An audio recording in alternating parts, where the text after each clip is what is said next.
Great to see you out there, folks. I've got a very exciting informational video today, especially for all of you new quilters and sewers out there. We are going to discuss the absolutely most important tool to all of our quilt making. The sewing machine? No, folks, we are doing, that's right, rotary cutters. I'm going to teach you all about them and how to properly change your blade. Are you ready? Let's get rolling.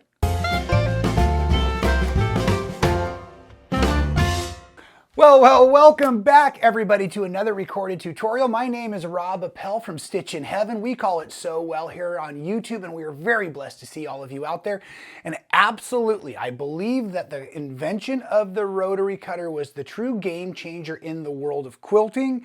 There are a million fabulous tools and technology advancements since we started making quilts together.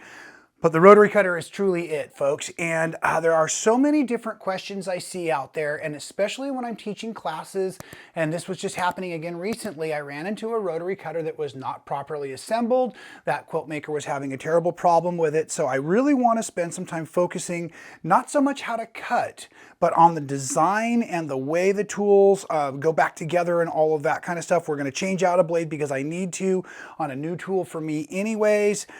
So let's just really dive right in here. First thing you need to know is there are different size rotary cutters for different reasons. So let's go over that first. I've got the 60 millimeter here cutters, and I'm only referring right now to the size of the wheel, but do note the size of the wheel, or the size of the blade we should call it, is going to require the head to be different sizes. Okay, so these are the 60 millimeter. These are the 45. All three of these are 45s. This is a 28, an 18, a 14, and then a specialty tool that also has an 18 millimeter cutter on it. And this one's a little complicated, but I love it. So maybe we can spend some time on that near the end of today's video. So the 60 millimeter cutter, regardless of the shape of the handle, the bigger, this is the easiest way that I can help you all remember this always. The bigger the wheel, the deeper the cut, the thicker the fabrics, the denser the fabric. So maybe you're doing denim, maybe you're doing multiple layers of minky or chenilles. You've got lots and lots. Maybe you want to try to cut 10 layers of cotton. I don't recommend it, but you might want to try to do it. So the big 60 millimeter blade is designed to go straight and deep. It's a big wheel. It's going to do a deep, big cutting job for you. So when we get down here to these little bitty wheels over here, we'll have a different job to do with them, okay? So with that said, I can also compare a little bit. Well, let's not dive into the handles yet. Let's just stay focused on the blade. Sorry, you know me. The 45 millimeter, this is what you see here on the table. This is the most common. So regardless of which brand you're purchasing it from, but I do really recommend high-end tools. Notice the few that I have on the table, they come from one of two brands, and that is because most of the other cutters I have handled out there just don't last. It's probably because I'm so strong. I mean, look at these muscles, right? But maybe it's because these are the better quality tools, and you know me, I'm all about having the right tool for the job. So I stick with Olfa or the Quilter Select products when it comes to my cutting tools. When it comes to rulers, that may vary. When we'll get to these videos, if you like this, let me know in the comments below. Make sure you're subscribed and let me know how I can help you all grow as quilters, please. So in this video, will you let me know, did you learn something today? Yes or no? And what was the favorite thing you learned in today's video? Okay, so back to the 45s. Very standard, very common, 4, 6, 7, 8 layers of cotton fabrics. You could do a layer or two of denim. It's nice and accurate on the straight. I still don't try to do much curving with it. I'll do a little bit of free piecing, meaning not cutting up against a ruler or template. But for the most part, the 45 is pretty standard. And today we're going to go ahead and change out that blade. That's the one I have here. And as I'm saying that, I want to point out there's these little notches inside of some of the blades. That is how the manufacturer uses their tools to precisely sharpen the blades. Folks, and this is actually where this video started in my head. When I was working at Stitchin Heaven a few days back, there was a wonderful couple that was in the shop, and the gentleman was holding this blade sharpening device. And I'm super sorry, Deb, but maybe not, because I think I was doing the right thing. I certainly wowed him. I walked by and said, that tool does not work, sir. Put it back and just buy fresh blades, because the true key is you always want a sharp blade. It's better for your safety and it's better for your fabric cuts. So they do make blade sharpeners, but I do not recommend them. I recommend buying nice blades, keeping them fresh, and these little notches in here are how the manufacturer locks it into a precision tool and sharpens it. But we're going to talk about those notches again in a little bit when we switch out our 45mm blade. Now this 28, this is a very specialty rotary cutter blade. It's smaller than the 45. Obviously, the bigger the number, the bigger the wheel, the bigger the blade. So now we're down to 28mm. That's less than half of a 60, in case you like math. At any rate, so with this 28, it is meant for curves. It is meant for cutting against templates. Maybe you have something from like So Kind of Wonderful. Maybe you have my Super 60 set. When you're cutting with templates, if you're cutting shapes, curves, all of that kind of stuff, the 28mm blade is going to cut multiple layers of fabric. Let's call it 4 to 6. But it's going to corner better in case you're using it with a template that is not a straight line cut, because we do those things and we often cut them with Mylar or plastic templates using the 28mm blade, okay? The other thing I want to point out right now is the distance from the hardware. We're going to call this the bolt that holds on your rotary cutter. That distance is tall enough that when you use, excuse me folks, let me just grab a quick example. If you're using a blade, a template, or anything, you can see down there how much you're going to get underneath, so you can actually cut deep. As we get into a few of these other tools, they're not meant for cutting against templates because the bolt on them doesn't allow enough of the blade to get deep enough into the fabric. And I know that because we're getting to the one I invented a few years back, and that's how I learned all this stuff about rotary cutters and blades and all of that. So now we go on to the 18. This was originally one of my all-time favorites because it's so small. It was meant that I was using it for curve-free cutting of applique. I was cutting shirt collars out and sleeve holes when I was making my Hawaiian shirts, my camp shirts. It was wonderful for a lot of freestyle cutting and everything. And it is 18mm, so it's going to corner very nicely. Usually maybe 2 to 4 layers of cotton fabric, maybe 1 layer, 2 layers of wool if you like wool applique. A lot of folks started using this in the quilting world, even though I believe it was designed kind of more with a garment fabric cutting idea in mind. Folks, we need the wheel, the blade, to be rolling for the fabric to keep cutting. You can cut a few threads with an X-Acto knife, but you need the blade to stay in motion or you'll just start dragging the fiber or the grain of your fabric, okay? So even this little 18mm cutter makes a nice cut, but I decided I would invent what we call the Shark. This is the 14mm cutter, and the 14mm cutter was awesome, or I should say is awesome, for cutting real detailed appliques. I even put a little notch on it so I could hold it in my hand. It's right-handed, it's left-handed. We'll talk about handle setups here very soon. But again, if 18 was designed for cutting, 14 being smaller was designed better. It is great, but folks, if you'll notice the bolt on this, you cannot get next to a template and down to your cutting mat. So this is not made for cutting against a template at all. I really don't use my 18s either. So 28 is for template cutting, 18 and 14 are freestyle cutting. And this is a compass. This is made for New Year's Eve, as well as cutting circles with fabric. And we'll demo that in another video, but it uses an 18mm wheel, again, because of that smaller wheel, the better, the tighter the corner concept. Okay? Now, let's talk handles, right? Hopefully you've already learned something and know what to put in the comment below, but maybe you'll learn 2 things. You can comment multiple times, folks. It is appreciated, as a matter of fact. Best handles for me, right here. This is what I love. It is a spring-loaded, so when I let go, it closes. And often you'll see me using these for that reason. I really like that. I got into them when I had young children around the house. I use them when I film so that all of you don't catch me leaving my blade open. We never want to leave our blades open, folks, or uncovered. So a lot of the handle is part of the protection, right? Either way, when these are flipped over, you're not going to be able to hit yourself or cut yourself on these blades. So let's go ahead and flip these back over and keep talking about a little bit more. This is a very nice, it's an ergonomic handle. It is ambidextrous, so I can cut left-handed. I always want the blade straight down my nose, so it's on the inside of my body, or I can cut right-handed, right? Still, the blade's on the inside of my body, right under my nose. I can see what I'm doing. I can hold my rulers and my templates nicely, okay? So these are wonderful because they're ambidextrous, but I have the bad habit of leaving that open. And when you think about how much blade that is, folks, that's a pretty heavy cut if you were to bump or drop that. So I do like a handle that covers automatically, and you can see that here with this one in my 45, and I just haven't met a 28 that makes it. Okay, this red handle, it was just a fun thing. Look at this. It says 40-year anniversary. It was the Ruby cutter, really cool. A lot of times Olfa, who is probably the leading brand in the cutting tools, they do anniversary edition. So of course, many of us collect all the different colors and whatnot. So the only thing different about that handle is it is red.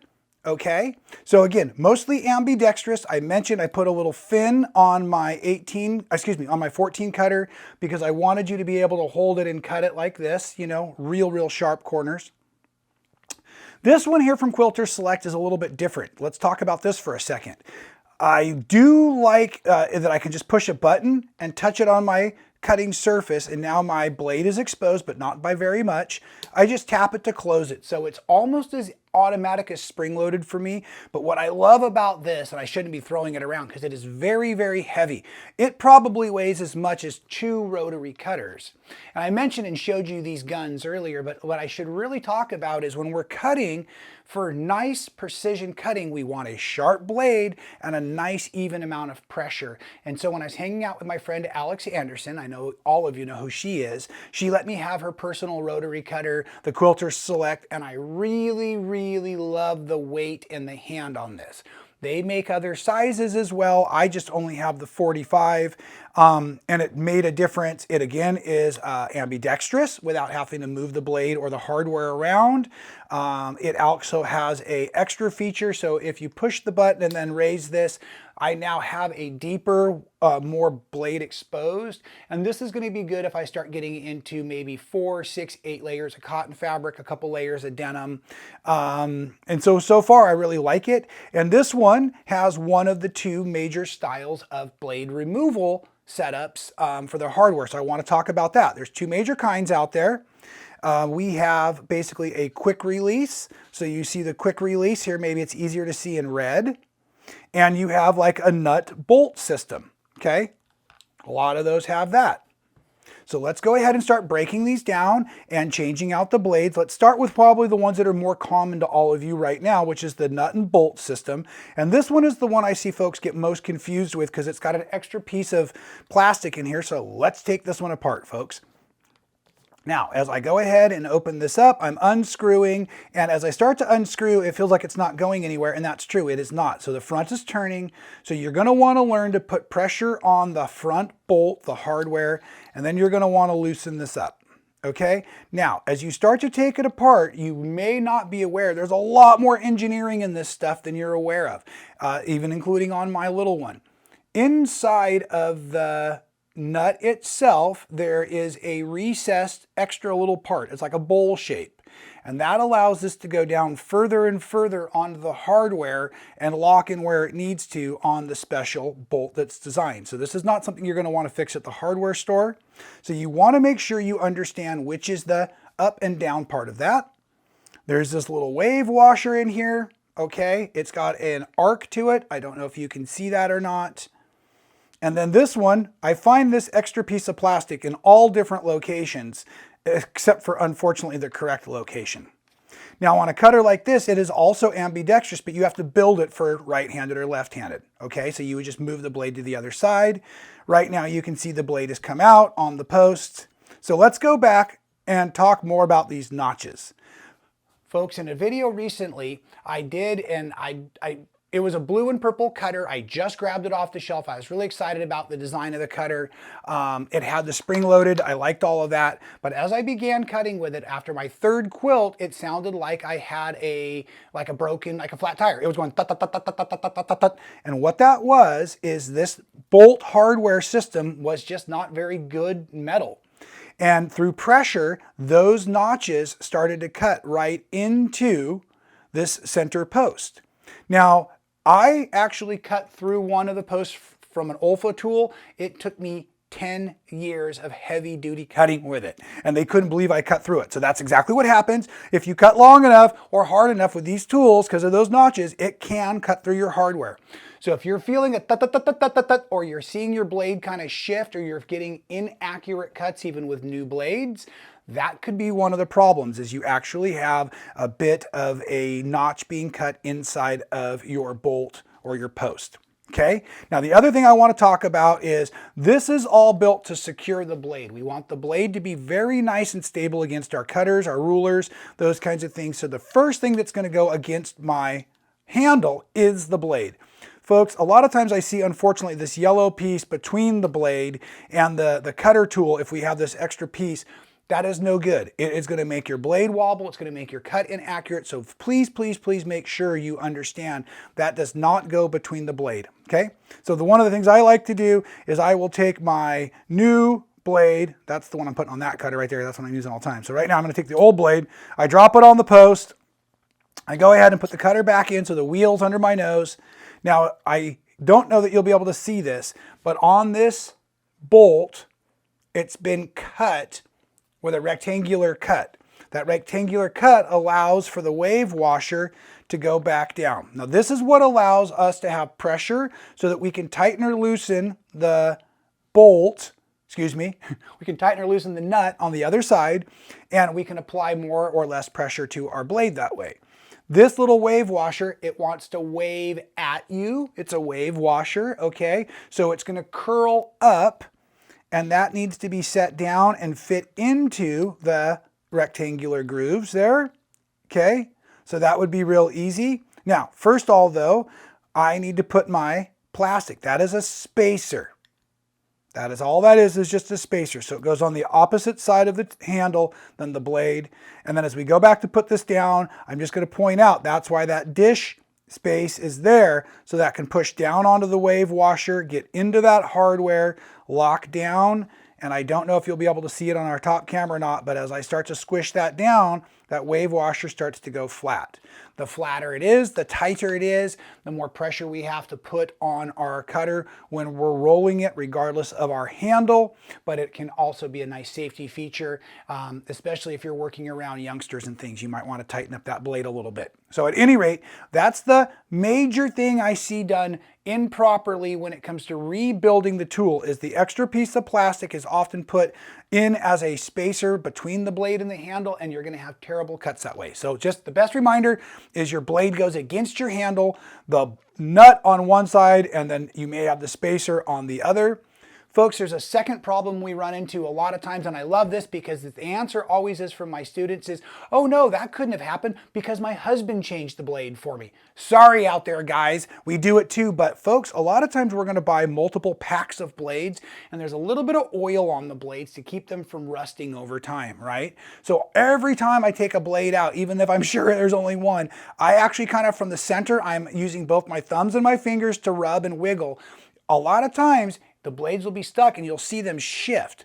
The common symptom of that is as you're cutting, you put in a brand new blade, it works great. And about 5 or 6 strips into your cuts, you start to see this little bit of dust of fabric left behind in a strip. And you're like, where is that going? And it starts to get bigger and bigger. And what it is you have 2 blades on your cutter that were stuck together. And now your fuzz is getting between those blades and you're going to start to get an inaccurate cut. So just as a quick reminder, I want you to be buying fresh blades. And I'm going to make you an offer here in a second on some great rotary blades at a really good deal, but you're going to get 5 in a package. So I want to make sure that you know there's a little oil between there and you're only putting 1 blade at a time on your cutter. Okay, let's go ahead and grab one of these that has a quick release. Folks, it's a quick release. Do I really need to explain it? It's that easy. Pull back, it drops, quick and released. Again, handling my blade. I'm going to go ahead and put this back on. Nice. So now I'm putting a new blade on the cutter I'm using most often. I'm going to put it back down, and for this particular cutter, I need to make sure the nut lines back up, and I'm going to push forward and it grabs that nut, that bolt system all together there. and holds it really nice. Super fast and easy. I love the quick release systems. It would be the same here on your Olfa tool, quick release back. I will say, folks, I like the fact that it's red on the Olfa tool because it's like your safety. It's reminding you that that's not part of the tool, especially because this is how you pull the safety back on the other side, right? So it's still like a lever. So it's black, and that's what we want you using constantly. The red side here is reminding you that's for your quick release. You don't want to accidentally release your blade while you're cutting because you could have a serious problem that way. And you even notice here, I have a little scrap of paper that was pinched in there. Always making sure everything's nice and cleared and cleaned out. Pushing that blade nice and close. Again, making sure everything's lined up, dialed in, and perfect. So, hopefully you all learned something awesome. I think I taught you everything I need to know in a fairly short tutorial. I was hoping for somewhere around 2 or 3 minutes, and I think I've just talked for 20. But nonetheless, folks, it's really, really important to keep those blades sharp. Oh, that's right. I was going to make you all a deal. So if you've watched this video and you're in the description below, I've got a product coupon kind of code thing for you. Well, let me just call it a link. Hit that link and you can bounce over to Stitchin Heaven. We have our own blades made and packaged. They're wonderful. You get a 5-pack. I don't remember the exact price right now, but I know it's amazing, and we're going to offer you an additional discount following this link. Now, it's 1 package per customer per purchase, but you can come back when you need more blades and follow this link again and take advantage of the sale price again, because what's most important to us in the education department at Stitchin Heaven is that you're using the right tool for the job and you're making sure it's properly tuned. And folks, using a sharp blade on your cutter is so very important, not only for your personal safety of your other hand, but also for the best accurate cut, no extra frustration, all of that kind of stuff, even the benefits of the mat and everything below. So I just really wanted to make sure that you know the best proper ways to change out these blades and understand how to use your hardware. It's a personal preference for which handle you like. Remember, your 60mm wheel is your big wheel for your big deep cuts. Your 45 is your standard that you're using in most of your quilting. We'll talk about how many layers you should cut in our cutting and fabric prep video that I'll be working on, especially if you encourage that in the comments below. 28 is for templates, the 18 and the 14 mostly for free cutting, and the 18 on the spinner, New Year's Eve all the way, baby. So anyways, super glad you were here. I love doing these kinds of videos. We have so many new quilters out there. It is just fantastic. So I hope you've learned something. Again, let me know in the comments below. Make sure you're subscribed. And until next time, folks, please stay well.